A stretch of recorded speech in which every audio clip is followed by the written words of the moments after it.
This is an Irreverent podcast. Check out irreverent.fm for shows from all our friends. Hello and welcome to Exvangelical. I'm your host, Blake Chastain. I hope you're all staying safe and practicing social distancing as we all cope with the realities of this pandemic. In the meantime, I have another great interview for you with Mike Maharg, better known as Science Mike. I talked with him way back in 2016, and it was great to catch up with him and discuss his new book, You're a Miracle and a Pain in the Ass, embracing the emotions, habits, and mystery that make you you. We talk about the pandemic and Trump's response to it prior to diving into his book, where we discuss emotion, personal growth, trauma, therapy and healing, and much more. Mike's book is available on April 28th and is available for pre-order now wherever books are sold. It's a great conversation, so let's get right to it. As always, you can support the show via Patreon at patreon.com/exvangelicalpod. You can follow me on Twitter at brchastain. You can follow the show on Twitter and Instagram at exvangelicalpod. I've also recently launched a new newsletter called The Post-Evangelical Post, which you can subscribe to over at postevangelicalpost.com. If you do enjoy the show, please rate and review it over on Apple Podcasts because that helps people find the show. This episode was produced and edited by Jake Lewis. Thank you very much, Jake. All right, let's get into it.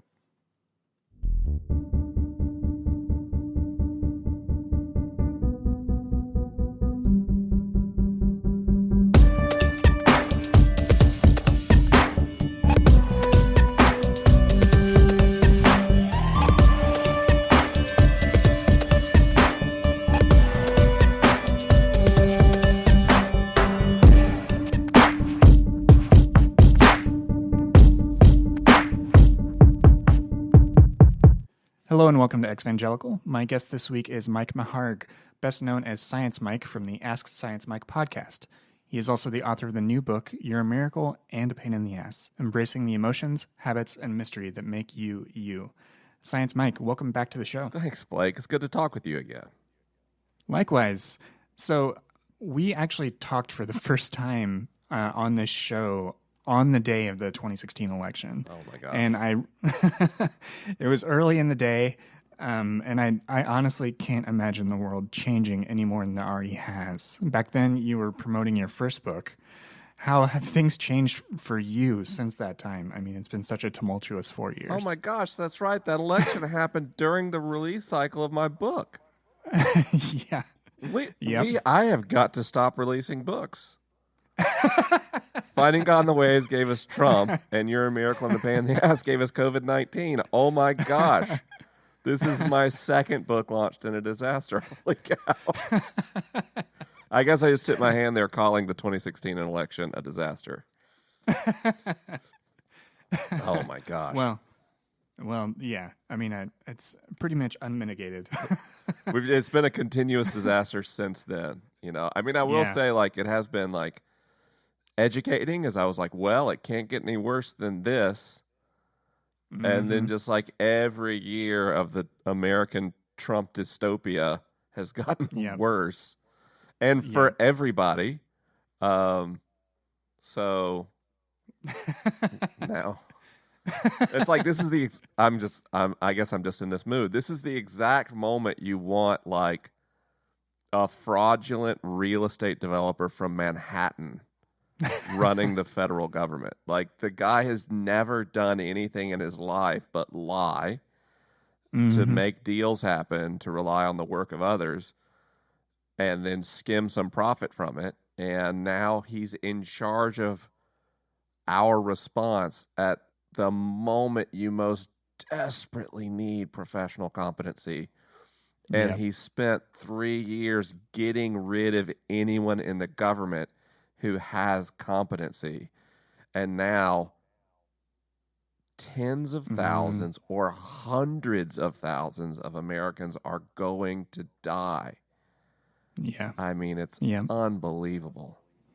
Yeah. Yeah. And I mean, even today, we're recording on early April, and he dismissed the Inspector General in charge of the $2 trillion bailout. Because he wants to pocket as much of it as possible. Like at this Yep. time when everyone's dying, all he's concerned about is feeding red base to his American fascist base. I'm just saying it. And pocketing money. That's all he cares about. Yeah. Yep. It's discouraging. Doesn't even come close. But No, it doesn't. but yeah, you're absolutely right. He's hollowed out the federal government to a degree that the grown-ups have left the room when we really need them in that room. So yeah, we're starting this one on a happy note. What a bright note. I mean, it's Yeah, just so- the world we live in, right? Like Right. that's Right. We have to absolutely reckon with the realities of us living in a pandemic and doing things like trying to continue work and raise kids and launch books and have shows, and it's touching every single part of our lives, and it's inescapable. So we're absolutely gonna talk about it here a little bit now at the top, and then probably throughout our conversation. Yeah. So, returning back to your book, I mean, it's really hard to segue away from this thing that is such a defining moment and just world historical in such a way. We will return to the things we're learning about ourselves and about our country and everything else. But in the interest of talking about your book, which you're promoting and which I've had the wonderful opportunity to read, I want to say that I know that this is certainly an oversimplification, but it seemed like you're having read both of your books. It seemed like your first one was like this exploration of your mental life and your spiritual life, and then this book incorporates both like your mind and your body, and it's in a way a story of integration in that sense. And it seems to be this theme that comes back to time and again in different parts of the book. Was this something that you were cognizant of from the beginning, or was it something that you just sort of revealed through the writing process? Oh, I was not cognizant in the beginning at all. Finding on the Waves, I love that book. I think there are few books as honest and sincere that have ever been written as my first book. And what's a great thing about that book is I didn't know how much more there was of me. I didn't know how much of my life experience I was unaware of, how much I kept locked away and hidden from myself. And so the big arc, basically Finding on the Waves, set off this period of my life where I really thought I had a lot of answers. And not only that I had a lot of answers, I had learned what questions I couldn't answer. And so I kind of felt like I know some things and I can't know other things. But after that book came out, I kind of went full time as an author and a podcaster and a speaker. And every morning I woke up and I did work that was meaningful to me and that made an impact on other people. I was a good student of other voices who would speak from the margins and kind of light the way and tell me ways in which my life impacted theirs in ways that were painful and unfortunate that I was ignorant of. And I would try to be responsive to those things and really listen and learn and pay attention. And so I had this idea. I was like, well, I live a life of great meaning and purpose. I've been going through therapy. I've been doing the hard work of growth and development. And I'm living a life of my dreams. I should write an instruction manual for other people to live a life as good as mine and to figure out what good to them means. Because, for example, I made a whole lot less money as an author podcaster than I did as an advertising professional. But gosh, I was happier. I figured out that meaning meant more to me than money. And so I set out to write this book, basically where I was in the subtext saying, live like I live. It's a really kind of conceited perspective. But I continued to listen to wise people in my life. I continued to try to submit to marginalized voices in friendship and in scholarship. And then my life started to come unglued.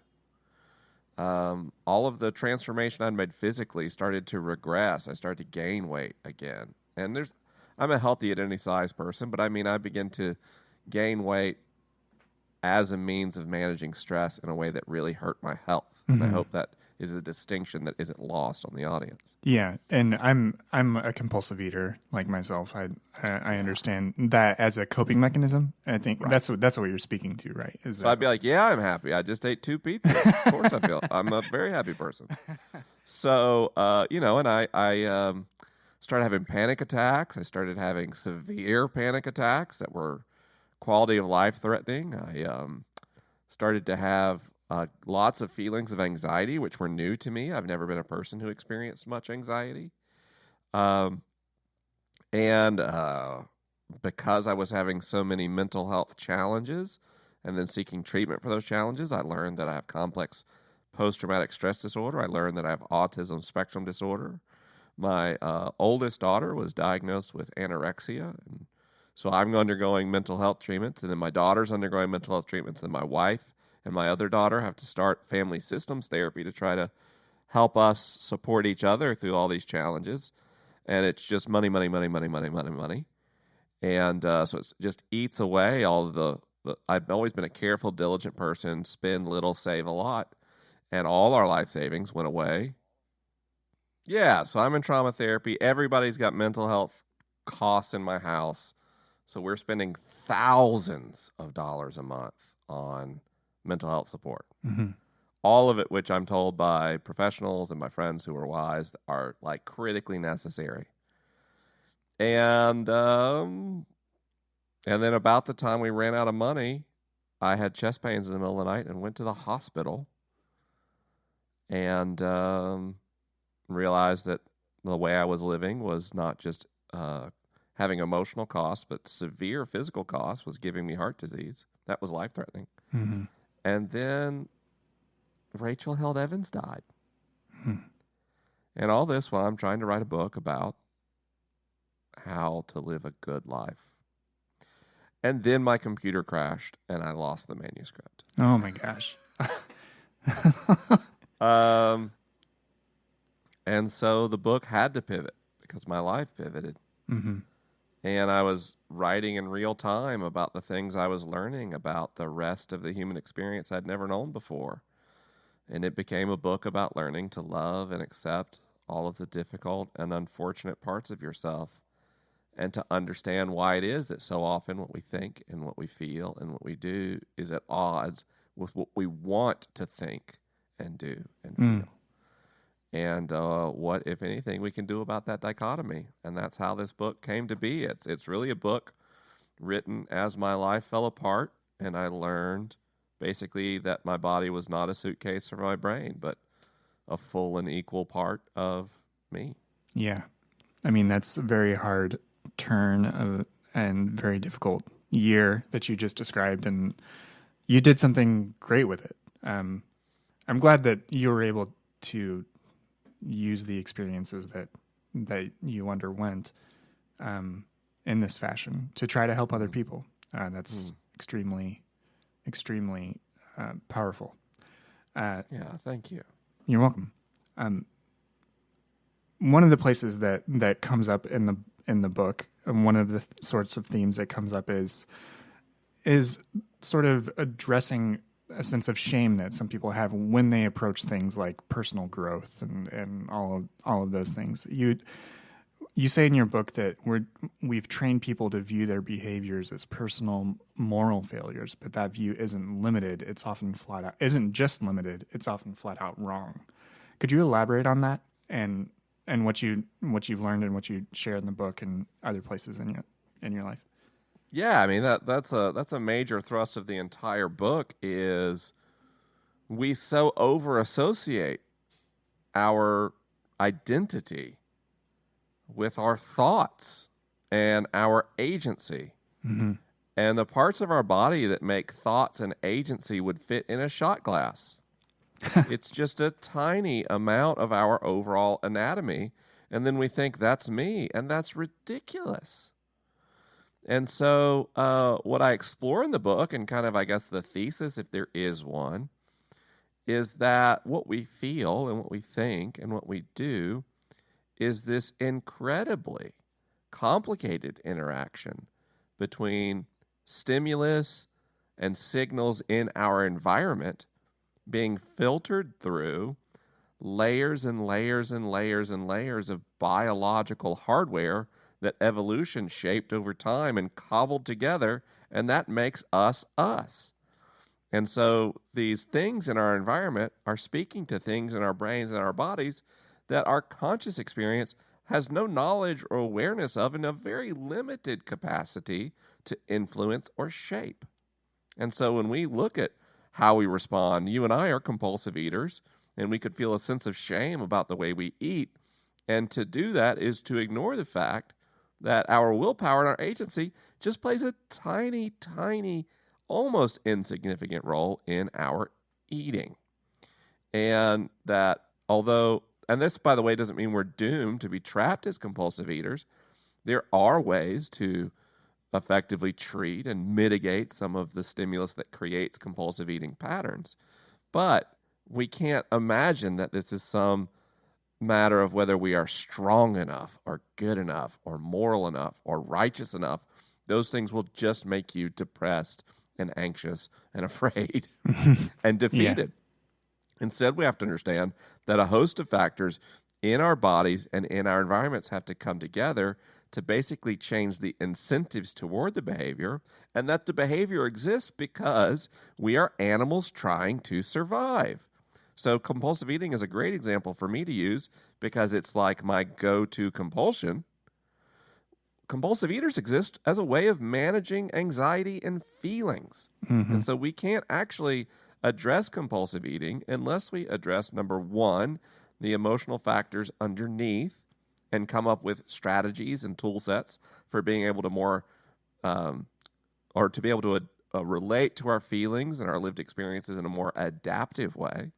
And number two, to understand we'll probably, as we do that, also have to curate and reshape our personal environment, and that our ability to do so is limited. So some of these problems actually require societal scale collaboration. Like maybe we just shouldn't manufacture so many processed foods that encourage compulsive eating. Mm-hmm. So that's kind of every chapter of the book is just blowing apart a different part of the human experience and who the factors and players are in our bodies and in the environment to try to help people not copy my journey of personal growth because, oh my gosh, it wouldn't work for you, but to help people with intention and with thoughtfulness and with awareness begin to cultivate their own process of growth and transformation.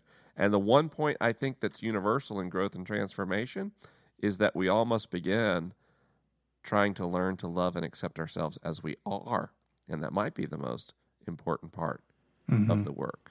Right. Yeah, we both come from this evangelical background too. And I mean, that seems that the love your neighbor as yourself thing, we lost that along the way. Yeah, it's just like love your neighbor, you worthless asshole. That just doesn't work as well. Yeah, exactly. Could you talk a little bit? You talked a lot about the like how this relates to understanding ourselves and understanding how we adapt. And in particular, one thing that I think is not clear to a lot of folks is how like our environments, whether they're mental or digital or just physical, how they affect and prime us to act in different ways. Oh my gosh. So many ways. I think probably the easiest one, I'll just like pull one thread if that's okay. Sure, absolutely. And that's this notion of supernormal stimulus as pioneered by Nico Tinbergen, who is a zoologist. And Nico came up with this amazing way of understanding behavior, which is called the hierarchical behavioral model. And it's basically that there's a set of controls in every organism that respond to stimulus and create actions. There's a great diagram in the book that I got from Wikipedia and then re-illustrated myself, with making sure we followed all of the usage rights. Mm-hmm. That basically like controls why organisms behave the ways they do. And it's too much to talk about on a podcast. We can't do visuals, but basically just there's this theory. Just know there's this theory. The theory actually doesn't work. He thought there was basically something like hydraulics in organisms. Mm-hmm. But it led him to research that does work.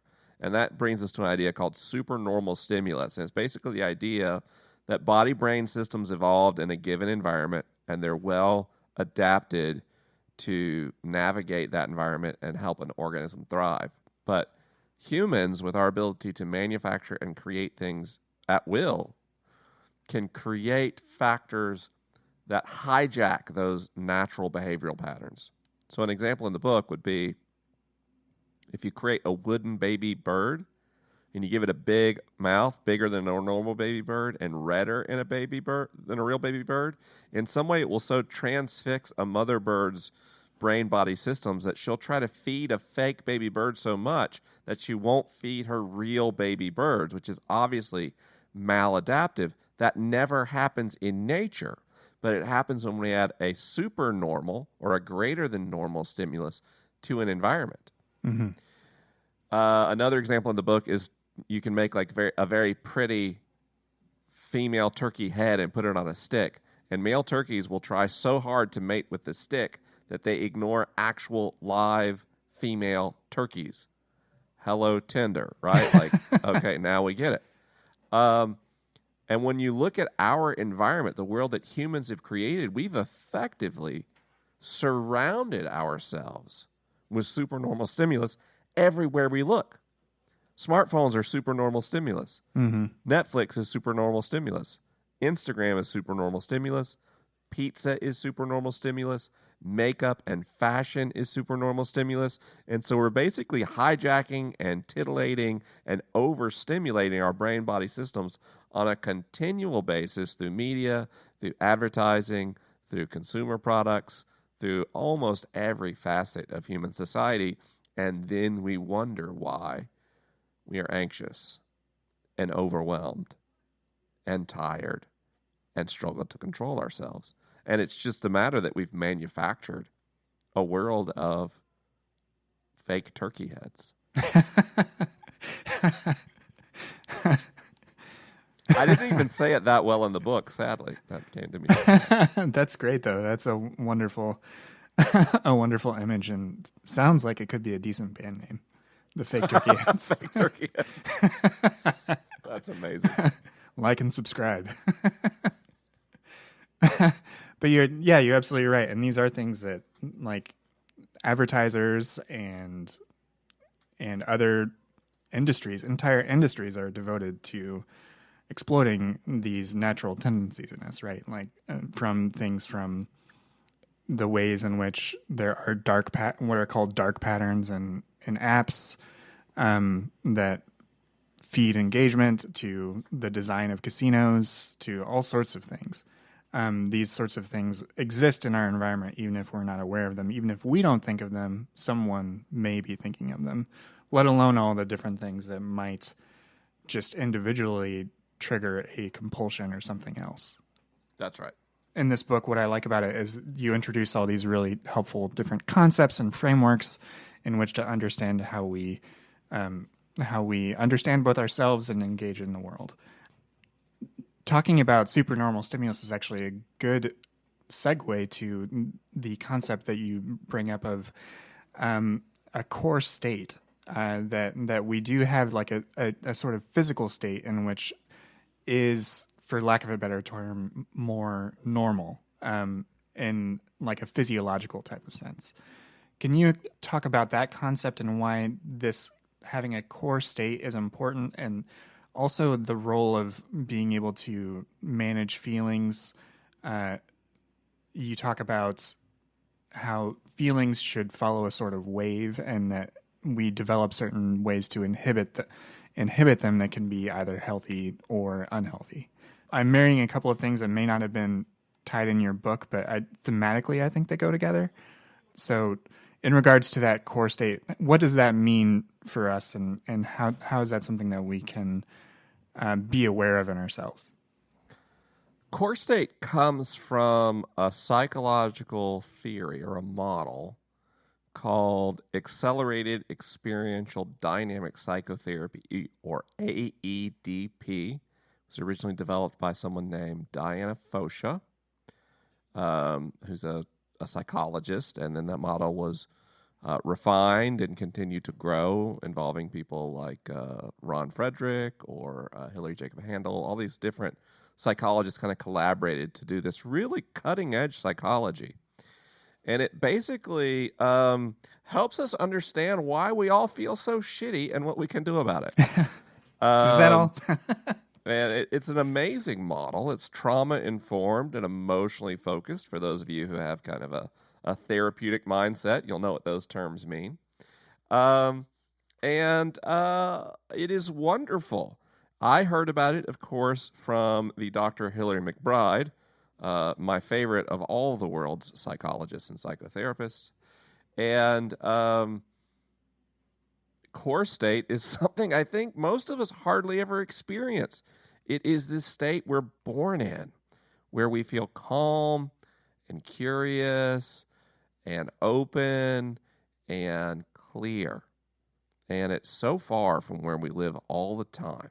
And the way we get there, or the way we get where we're not there, I guess more accurately, is core state is installed by the factory in our brains, so to speak. We're born with the ability to live in core state. That's the natural state of an organism that's not in a place of environmental stressors.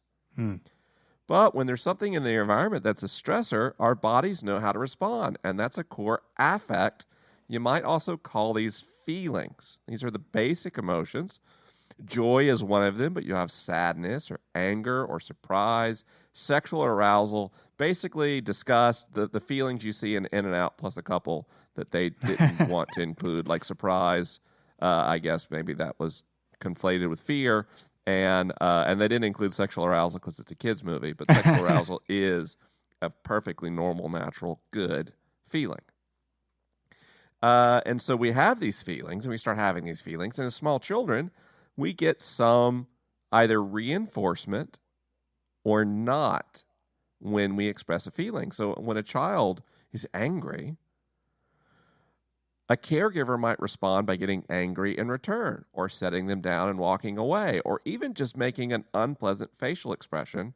And quickly, because children are rapid learners, they figure out this feeling isn't allowed. So if I am angry and I don't receive affection, or I receive some kind of penalty for my anger, I will learn anger is not okay, and then I'll have a new feeling that isn't one of the core affects. It's an inhibiting affect. It's a feeling designed to keep me from feeling a feeling I'm not allowed to feel. And the inhibiting affects, examples of those would be anxiety, worry, guilt, and shame, right? So I never used to feel anxiety when I was young because I had plenty of guilt and shame instead. But once I learned to cope with my guilt and shame, that's when I got anxiety, because I still didn't know how to feel sad or angry. Are you with me? Yes. So that kind of takes us up that way. And so you can see what's meant to happen is we're meant to have a feeling, and the feelings tell us something, and I go into great detail about what our feelings tell us in the book. And then they come in a wave that seems very intense at first, and then kind of crests and then subsides, and then we go back to core state. But that never happens, because today the feeling feels so strong and so fast, and we've been so conditioned against this, we jump straight to an inhibiting affect, like anxiety. Here's the problem. Anxiety is really unpleasant. No one likes to feel anxious. No one likes to feel worried. No one likes to feel guilty, and no one likes to feel ashamed. So our brains try to find a way out. And knowing we can't go back to the feeling that caused it in the first place, because we've been socialized against that, we head over to a defensive affect. Things like humor, things like rationalization, things like acting out, things like addictions and compulsions. Anything that lets us get away from feeling worried, anxious, guilty, or ashamed then becomes a defensive affect. And none of these things are wrong, by the way. There's a risk in sharing this model, because people will start to say, oh my gosh, I spend all my time in defensive and inhibitory affect. I'm so bad. And then they feel deeper shame. Gosh, no, stop that right now if you're listening and relating. You don't need to feel ashamed about any of this stuff. I'm so grateful for my inhibitory and defensive affects, and I hope you're grateful for yours because mine kept me alive. Mm-hmm. Mine kept me in community. Mine kept me in the ability to interact with others. So it's not a matter that these things are bad. It's a matter that when we're aware of this model, we can work in conjunction with a professional therapist, or if those resources aren't available to us for financial reasons, then we can begin to do the work ourselves of learning to let ourselves experience our feelings and to experience them fully. So here in COVID-19, I'm learning that when I feel anxious, that my body's trying to tell me something. But anxiety doesn't tell me anything specific. It's like a check engine light. That's how Hillary describes it. Mm-hmm. Check engine lights just mean you need to dig deeper, just like anxiety does. So I know that if I'm in the cupboard and I'm eating my 15th cookie for the day, I'm having a compulsive eating pattern that I'm trying to avoid anxiety with. So I just stop that. And when I stop that, I feel anxious. And so when I feel anxious, I go sit alone in my office and I sit in my chair and I say, body, what am I feeling? Or I might even say the words, anxiety, who sent you? And then I sit and wait. And I scan my body to see what feelings I feel. What do I feel in my belly, in my back, in my chest, in my shoulders, in my neck, in my cheeks, in my forehead, on my scalp, on my hands? Warm, cold, tight, loose, a knot? What is it? What feelings are there? Physical sensations. And as I pay attention to those, eventually I learn that feelings are coming. And if I'm patient and allow my feelings to develop, I might learn that the reason I'm anxious is because I'm actually very sad, because I'm grieving, because I know so many people are going to die. Or I might feel anxious because I'm a man and I'm angry and I'm afraid of men who are angry. I've, in my life, experienced so much explosive and violent anger from other men that I'm afraid to be angry myself because I don't want to be like those monsters who scared me. And yet, when I refuse to allow myself to be angry, there's nothing wrong with nonviolent anger. It's just information. When I let myself be angry, I realize I might be angry because all these deaths are unnecessary. That so many people are going to die simply because our president was afraid to do his emotional labor. Mm-hmm. And that makes me angry because it tells me a value. It tells me I care about people. I care about lives. And if I let myself sit in my chair and just be sad or just be angry, gosh, it might take 10 or 15 minutes. On the other side of that process, what do I feel?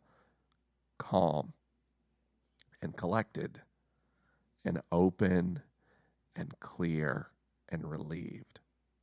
And so that's kind of the model I talk about in the book. And again, I'm specific about what all our basic feelings tell us. I tell lots of defensive affects. I go into more detail about inhibiting affects. By the way, Hillary and I are launching another show to talk about this in detail. It's called How We Feel. It'll air in the next few weeks, I'm hoping. Wow, that's awesome. But yeah, I mean, this is a major revelation, and I think has the potential to not only improve people's quality of life, but also to like make society more healthy. If more people have more access to their feelings, they become more resilient, and the kind of conversations we need to have about the inequality in society becomes more easy because people can manage their own emotional responses in those situations. Right. Yeah. Because so many conversations are difficult or impossible to have because people don't know how to manage their emotions. Yes. Like when someone hears white feelings. Yeah. White feelings are actually real psychology. But Right. what is unfair is that marginalized people become responsible for managing someone else's psychological response when a sociological system is causing them continuous harm. Right. And that's why one of the many reasons I'm so involved in advocacy involving mental health and emotional resiliency is because I actually think it becomes a justice issue. Mm-hmm. Yeah, yeah, and I really appreciate everything that you shared about how individuals can understand the value of the ways in which they inhibit and how they can be modes of legitimate true survival. You know, and then that's and at the same time being able to be that next step being saying, okay, this has served me well. Now I need to basically change my behavior now because this is no longer. And developing that awareness. I mean, just speaking in vagaries, but like last year involved a lot of grief for me, and there were things that I did in order to address that. That as time went on, I needed to change. Like there were things that served that, making me be able to survive the waves of feeling that as time went on, the costs of those effects become too much to bear, and then that must be addressed, and that's just part of the cycle. But I do appreciate that you frame this as that both of those are valid and both of those are part of the process. You share a lot of really personal stories in the book, and there's one part of the story where you talk about being involved in a retreat, including Hillary, who you've mentioned a couple of times, and something happens that sort of triggers a significant event for you, and that led you on a path towards a new type of therapy. And what I'm actually curious about, how do our relationships with others benefit us? So much of what we've talked about so far has been about being aware of yourself, being aware of knowing yourself well. But all of that work that you describe, and a lot of it was aided by your relationship with Hillary and her helping you find other things. And I'm just curious, how do our relationships with others benefit us, and how can we also be cognizant of and gentle with one another when we have the information to be aware of someone else's, say, trauma or histories? Well, I mean, we're social primates. So relationships are necessary for our fundamental emotional well-being and our physical survival. The quality and health of our relationships will play a huge factor in the quality and health of our life. Mm-hmm. And one of the main lenses I use to examine social relationships in this particular book is, number one, being trauma-informed and trauma-aware, and being aware that we have triggers and everyone else has triggers too, and our triggers trigger each other's triggers. Mm-hmm. When I get triggered and I respond, I might trigger someone else. And all the trauma is real and all the trauma is legitimate, and we start to behave in really unhealthy ways. I frankly feel like in post-evangelical spaces, people being triggered and re-traumatizing ech other is the major cycle of those communities and is really maladaptive and unhealthy. So as much as like I love those communities, I've always kept them kind of at arm's length, because there's been, even before I had the language I have now, I've been aware of that cycle and the harm that it caused and the harm that I've brought to others, frankly. I never say anything unless I'm pointing back at myself first. Mm-hmm. Yeah. And so one is being aware that trauma exists in almost every person and comes into play in every relationship. And then the other thing I talk about is attachment style and the ways that our caregivers treated us in the first couple of years of life, especially in the first 6 or 8 months of our lives, which we have no memory of, have become like kind of the dominant factor in how we relate to people when we care about them. Not only in romantic relationships, but also in intimate friendships. And when people aren't aware of those patterns, we can move through life in a way where we are constantly hurt and are constantly hurting other people. And it makes community, which is already difficult, even more challenging than it needs to be. So my goal with including those lenses in the book, number one, being trauma-informed, and number two, attachment theory, is to kind of give people a roadmap and an understanding of the way they show up in relationships and tips and strategies for how they can alter that in a way that lets them to feel less hurt by others and to hurt others less.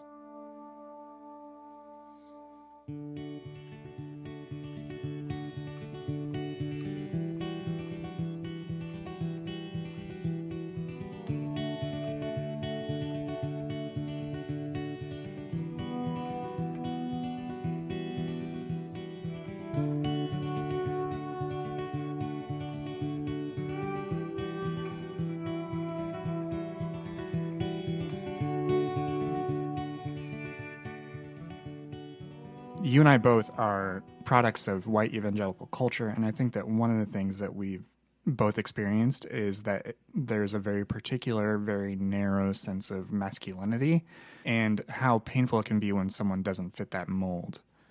With that in mind, how are men that were conditioned in those sorts of environments to understand themselves and others, and what must they unlearn in order to better experience growth and healing? And then the related question, how can white men recognize the importance of the work they must do for themselves while also being cognizant of the unlearned privileges that we have? That in and of itself, I think, is a really hard thing for a lot of people to adapt to, especially as they may move from, say, a conservative place, a white conservative place that privileged them extensively, to a liberal one that they may experience more pushback. They may experience people questioning either their motives or any, and that's not a pleasant feeling, but it's a legitimate one in my opinion. So to me, those two things are sort of interlocked, and you talk about in the book how white men have a similar suicide rate to queer teens. And that is that's symptomatic of something else, right? It signifies that there's something not right. So I know that was a long preface, but I'm curious how you've approached that and how you see that playing out societally and just within all of the work that you've done with other people throughout the years. I think the first thing I would say is all feelings are legitimate. Mm-hmm. There's every feeling. Every feeling, every person's feeling every time is legitimate. There's no exceptions to that. Not every response to every feeling is legitimate. Mm-hmm. So I think our president has significant attachment trauma. Really, really significant attachment trauma. I think that some gaps in basic caregiving when our president was less than a year old shape almost every action our president takes. And the feelings our president feels are legitimate. The responses to those feelings cause others great harm. And so I can be simultaneously sympathetic, even empathetic to the feelings our president has, and find the actions and responses to those feelings unacceptable and name them as such. Which can cause the president to feel what? I am sure if Donald Trump were to hear me talk about his behaviors in public policy and governance, he would feel very uncared for by me. And his feelings of feeling uncared for are real, and I don't minimize them.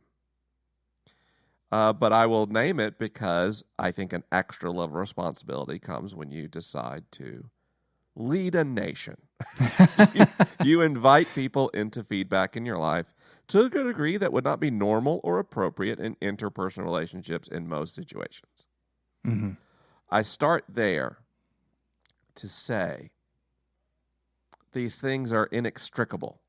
The growth that men need to make and the awareness of their privilege, they're the same, two sides of the same coin. Mm-hmm. Yeah. The fact is, men are conditioned in something that has been dubbed by researchers as the man box. And the man box is a set of restrictions on what men can think, do, and feel. And if you participate in the man box, the whole system of patriarchy is participating in the man box offers you privilege. Not exclusive to white men, by the way. If black men or Hispanic men or trans men conform to the man box, there are rewards. If women in limited capacities enter into the man box, say in corporate spaces or management spaces, then it will unlock privilege for them. And the man box is something that causes you to what? Ignore your own feelings and dehumanize others. It is something that makes one feel powerful and successful at the same time that it makes one lonely and disconnected. It is a temporary gratification. What you'll see is people who play the man box game well and come from some kind of means, are able to gain access to economic means that allow them to perform well in the man box. They will become relatively wealthy. They will be well respected by their peers in their working environment, and they will get about 45 and have a midlife crisis, maybe earlier, maybe 38, maybe as late as 55, because they'll say, is this all there is to life? I have money, I have a boat, I have a sports car, I have no friends. I have acquaintances at work who we compete for quarterly sales rewards, right? It is not a gratifying way to live. Mm-hmm. What we see happen because of the man box is a beginning of emotional growth in a person. A man might become aware that women are mistreated in his workplace, or that people of color are passed over in advancement opportunities, or even in hiring in general.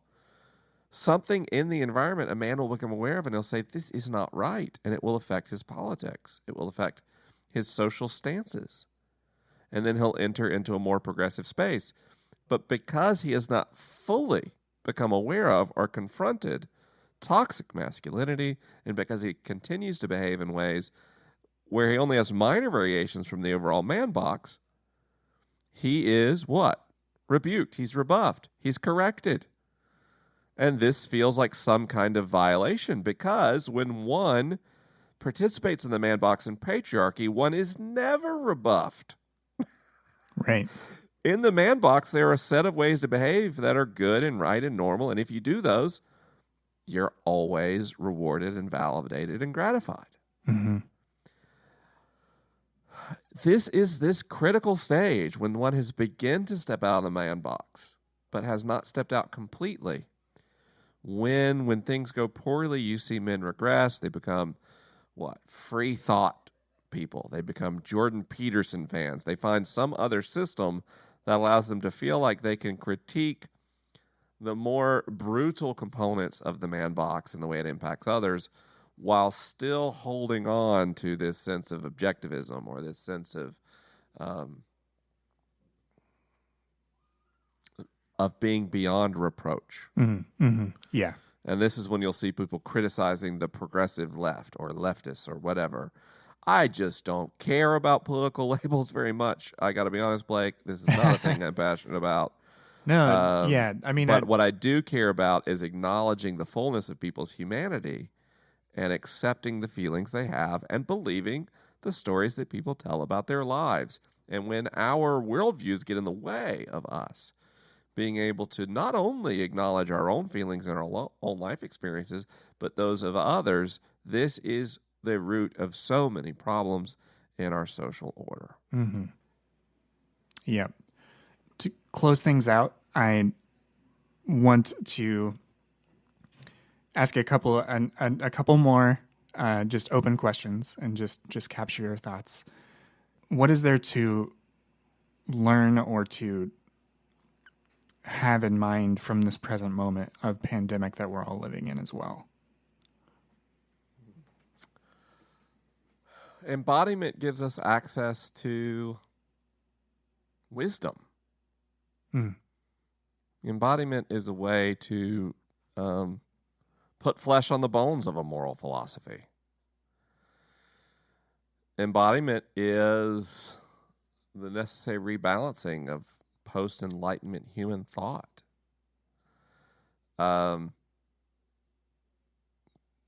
Disembodied thought is where we get nuclear weapons. Disembodied thought is how we build gas chambers to make genocide more efficient.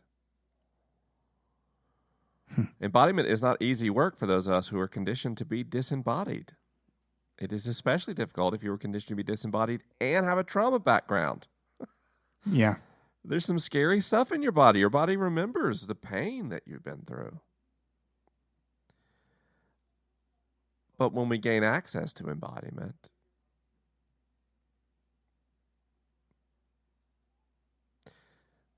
I've always had friends of color. And when we would talk about racial justice issues before I began to explore embodiment, my response to discussions of race was sort of a codependent saviorism. I found my role to be the best listening ear in the history of listening ears, which isn't bad. It's not that, friends of color in my life would complain that when I was in that state that I was a bad friend. Quite the contrary. They probably experienced me as a wonderful friend. And it was so emotionally exhausting to always be the best listener I could possibly be, not just with friends of color, but in life, that I tended to be pretty socially withdrawn. Friendship was exhausting for me. When I'm embodied, however, I am able to be less fearful, to be more genuine and sincere in friendship, and to lament at times of lament, to name things when they need to be named, to listen when it's just time to listen. I become a more active and full participant in relationship when I'm embodied. And at this time that we are facing such a scary thing globally, a pandemic, well, this is the moment when embodiment is most essential. Because a grounded embodiment allows us to grieve as we need to grieve, to lament as we need to lament, to celebrate as we need to celebrate, to crave connections with others at those moments that we need it. It allows us to, through sensation and through lived experience, react in ways moment by moment that are simply more adaptive than when we sit back in some cerebral tower examining the world from afar. I'm no expert in embodiment. I think I admit freely and openly in the book that my journey in embodiment is just beginning. And I'm not sure that I would be able to make it through these days and weeks that we're in right now if it weren't for the guidance and encouragement I've had to live in a more embodied way. Yeah. As you said, that's what we need right now. We need to feel that sort of encouragement from people in our lives or from other sources to be present with ourselves and with one another in whatever capacity we can as we navigate these no one in almost living memory has any recollection of this, of what we're going through as a society right now. And I'm thankful for your words and for this book is coming out when it is I know that as far as promoting it, this is again uncharted territory, but at the same time, it's a good book for this time because you're giving those resources to people. Yeah, we're doing our best, Yeah. I've launched a 21 city tour to try to give people something to look forward to and something to do. Right. So talk about that. Talk about what you're doing for the book tour, because it's quite innovative. I saw it pop up on Twitter earlier. Talk about that and where people can find you and find your book and everything else throughout the spring here. Well, you can find the book anywhere books are sold. That includes online spaces. If you want to connect with me, just go to MikeMcHargue.com. Now, if you're like, how do you spell McHargue? M-C-H-argue, like I'm going to argue with you about embodiment. And that'll get you right there. And that you can find information about the book there and about the tour there, about new shows I'm launching. I'm doing a lot of programs right now, several weekly video programs. Hillary and I are launching a new show called How We Feel. And, of course, this book comes out April the 28th. And then I'll be on tour through April, May, and June where I go city by city into your living room. And several cool things is that. Number one, you do get a copy of the book. Number two is, depending on which reseller you're working with, you'll either get a book plate to put inside your book that's hand inscribed from me to you, or a postcard that I mail you directly. And then we get together online. We do an event that's participatory. I am not a lecturer. I'm not a monologuer. I'll bring people on camera. We'll talk. We'll answer your questions in the framing of the book. And then every event also has a Facebook group where people geographically near each other can connect at this time when we are social and physical distancing. Mm-hmm. So we've tried to bring the best of what in-person events bring while still allowing people to participate in physical distancing and save lives, which is why we launched the You're a Miracle in-home tour. And tickets go on that for all stops on April the 13th. Awesome. Mike, it's been an absolute pleasure talking to you about your latest book and everything that's happened over these last few years. Thank you so much for joining me today. I am so thankful that you took the time today, and that I just want you to know I really appreciate the invitation. Thank you.